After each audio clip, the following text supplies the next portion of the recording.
Hi everyone, मेरे channel IGNOU learner में आप सभी का स्वागत है। दोस्तों, मैं इस वीडियो में अनुवाद के विभिन्न क्षेत्रों के बारे में चर्चा करेंगे। सो आप सभी से रिक्वेस्ट है कि आप इस वीडियो के अंत तक बने रहें, जिससे कि इस प्रश्न का आंसर अब जो है आपको अच्छे तरीके से मालूम चल जाए। ओके, तो प्रश्न एग्जाम में आता है कि अनुवाद के विभिन्न क्षेत्रों का विशिष्ट वर्णन कीजिए। ओके, तो सबसे पहले आपको आंसर के अंतर्गत लिखना है कि आज के वर्तमान समय में अनुवाद का बहुत ही बड़ा महत्व है। यानी कि आज के वर्तमान समय में इन प्रेजेंट टाइम अनुवाद का क्या है, काफ़ी ज़्यादा इम्पोर्टेंट है।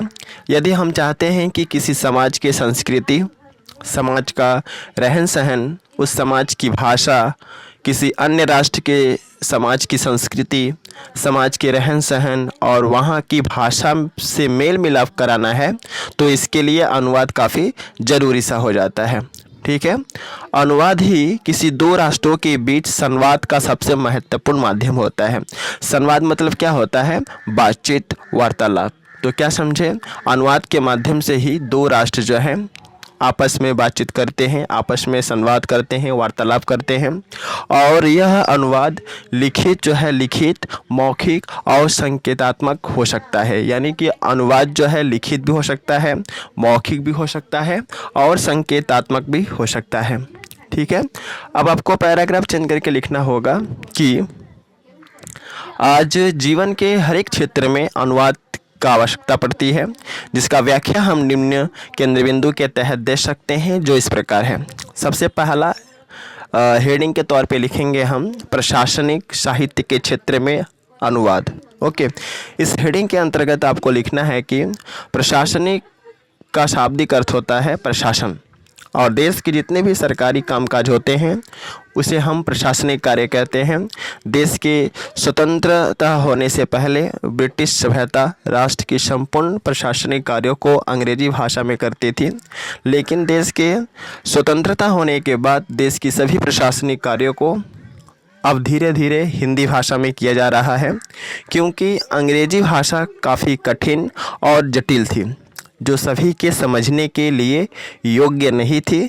इसलिए भारत के संविधान में हिंदी भाषा को राजभाषा के रूप में स्वीकार किया गया है। समझ गए? तो भारत के संविधान में जो है हिंदी भाषा को राजभाषा के रूप में स्वीकार किया गया है, और हिंदी भाषा में ही सभी प्रशासनिक कार्यों को जो है सरलतापूर्वक आसानी से किया जाता है। अतः हम कह सकते हैं कि प्रशासनिक कामकाज में कोई दिक्कत ना हो, इसके लिए अनुवाद की सहायता लिया गया है, और प्रशासनिक कामकाज में अनुवाद एक अहम जो है भूमिका निभाता है। दूसरा हेडिंग देंगे हम, और हेडिंग के तौर पे लिखेंगे बैंकिंग के क्षेत्र में। इस हेडिंग के अंतर्गत आपको लिखना है कि आज के वर्तमान समय में बैंकिंग के क्षेत्र में अनुवाद का काफ़ी ज़्यादा प्रयोग तीव्र गति से हो रहा है, क्योंकि आज के बैंकिंग की व्यवस्था है, आज की जो बैंकिंग की व्यवस्था है वह अंग्रेज़ों की देन है, और इसमें काफ़ी दिक्कत भी होती है। इसलिए बैंकिंग के क्षेत्र में किसी भी ग्राहकों को लेन देन से संबंधित दिक्कत ना हो, इसलिए बैंकिंग के क्षेत्र में भी अनुवाद की आवश्यकता पड़ती है।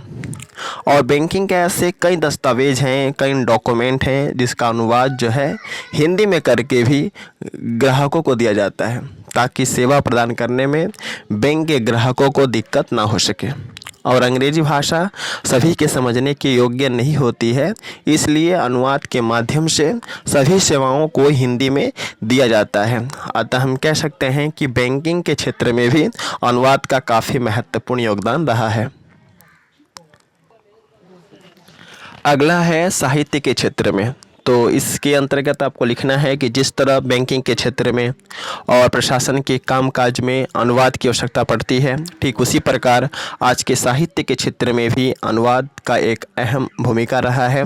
प्राचीन काल के ऐसे कई कृतियाँ उपलब्ध थीं जो अलग अलग भाषाओं में होती थी।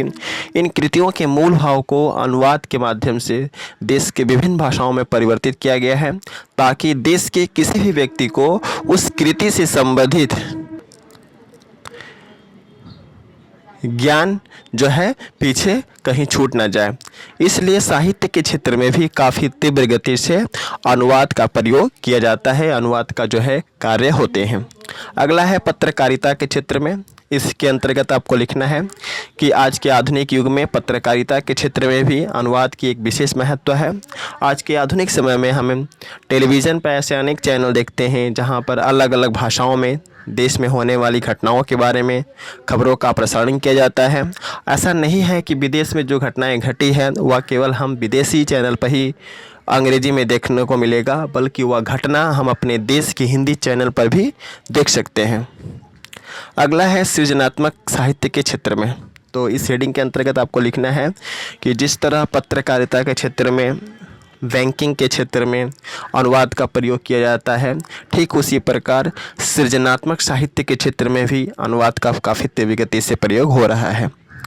सृजनात्मक साहित्य के अंतर्गत काव्य अनुवाद, नाटक के अनुवाद, कथा साहित्य अनुवाद, मुहावरे और लोकोक्तियाँ अनुवाद आदि शामिल हैं।